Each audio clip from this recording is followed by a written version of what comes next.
Alberta Primetime with Michael Higgins.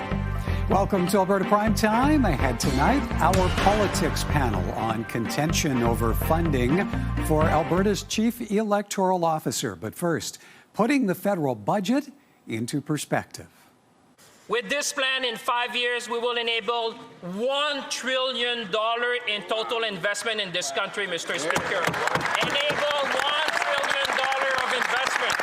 The Carney government's first ever federal budget is out, a financial plan that aims to drive economic growth and make Canada more self-sufficient while projecting a deficit billions of dollars bigger than forecast a year ago. Joining us now to parse some of the key details and their impact here in Alberta is Moshe Lander, an economics professor with Concordia University and, of course, a former senior economist for the government of Alberta. Moshe, good to see you, sir. Welcome back.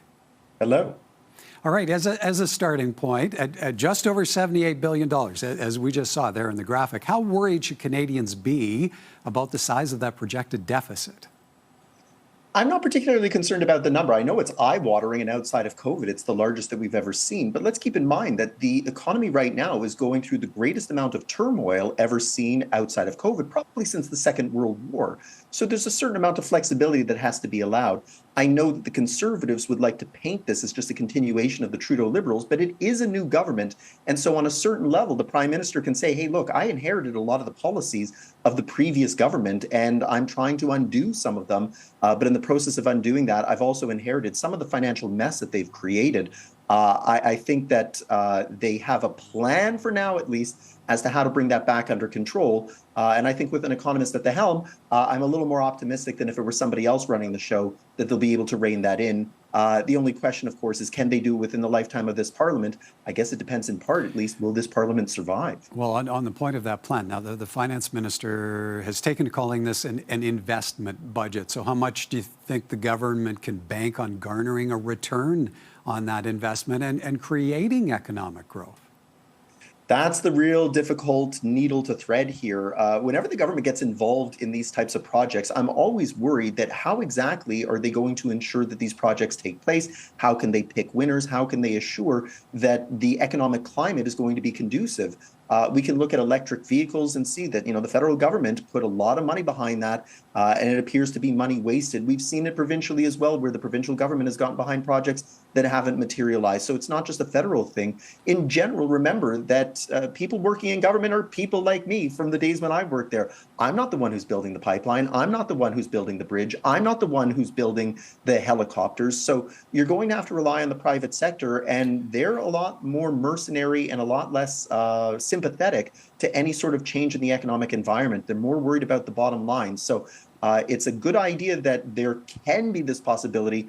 I'm just not entirely sure that the government can make those sorts of promises, but I do recognize that that's politics. On one of those last points there, Moshe, how much is the Carney government leaning on the private sector here to step up? I think they're going to rely heavily on it. It was one of the campaign platforms that they ran on, was this idea. If you remember, he was using the word, I think, unlocking the strategic connection between the private and the public sector. And we've heard this idea before about public-private partnerships and how well they can work. And when they work, they do work exceptionally well. The question is, of course, will they work? Now, at least in the Prime Minister, he's been criticized heavily for his business background, but in fact, he might be able to put that to good use here because he's got a much larger Rolodex, if I can use an antiquated idea, for how to reach out to people who might be able to help the government along the way. Of course, avoiding scandal is going to be an important part of it, and being transparent and clear with how those lines are divided is going to be important as well. But he does bring the potential for this to work, but the devil is in the details, and I want to hold judgment until I see how they start moving down that path. Okay, so now where Alberta is concerned, there are signals the government is prepared to scrap the proposed emissions cap. How far might that go in incentivizing corporate commitment to pursue a new pipeline? Well, I think that this is the substitute for the pipeline. I know that our premier has been very vocal about needing that pipeline, and we of course do need that to be able to get oil and gas to market if it's not going to go to the U.S. But we've also seen that in terms of the top priorities of the federal government, the pipeline is not at the top of that list. So at least in trying to help create a more stable business environment in Alberta, not going after the carbon tax of the Trudeau government, or not going after trying to impede the ability of the oil and gas industry to work within the current framework is super helpful. Hopefully this will satisfy some of that separatist anxiety that's existing in Alberta and show that the federal government at least is committed to trying to help Alberta out. Maybe on the second round of investments, if the first round goes well, pipeline's probably on that list, and then we can start talking about how to really energize the energy sector. Okay, so now how much of a nod is there here to everyday Canadians when it comes to dealing with the affordability crisis? Is this a budget that is likely to resonate around the average dinner table tonight? It might, but probably more by what's not in the budget than what is in the budget. I think a lot of people were worried that we're going to hear this huge deficit number, and the over-under was around 70 billion for betting people. The over, of course, won. How are you going to deal with this deficit? Well, the natural response would be, well, you got to hike taxes or you got to cut spending. And of course, that would take money out of people's pockets and it would force them to pay for more of the government services that they're using. So the fact that there were no tax increases coming, there were no major cuts to government programs, at least those that would help lower income Canadians, means that at least when you wake up in the morning, you don't have to worry about that there's going to be a hit to your financial pocket. Now, granted, there weren't tax cuts, but there were tax cuts the moment that this government came into play. That is going to help to some extent. And the fact that there's no major new spending programs merely means that we're not going to be talking about even larger deficits next year in the absence of any change in global dynamics.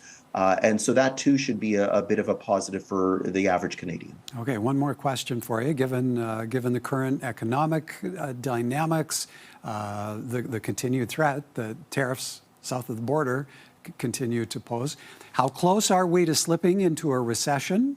And is this budget the blueprint to avoid that in the near term? Well, I think there's a good chance that we're already in a recession. Remember that a recession technically is 2 consecutive quarters of declining GDP. I think we might hit that when we get the third quarter numbers.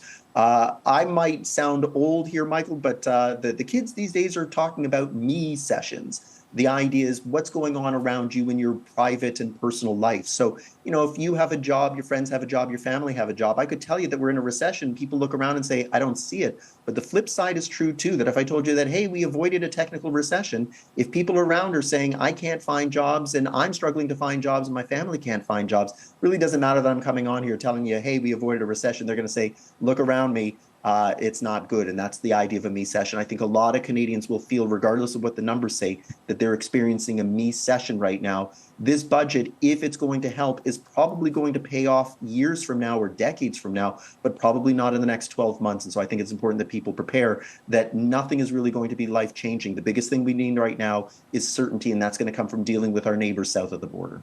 All right. We'll have to leave it there. Appreciate your time this evening, Moshe. Thank you. Anytime. Moshe Lander is an economics professor with Concordia University and a former senior economist for the government of Alberta.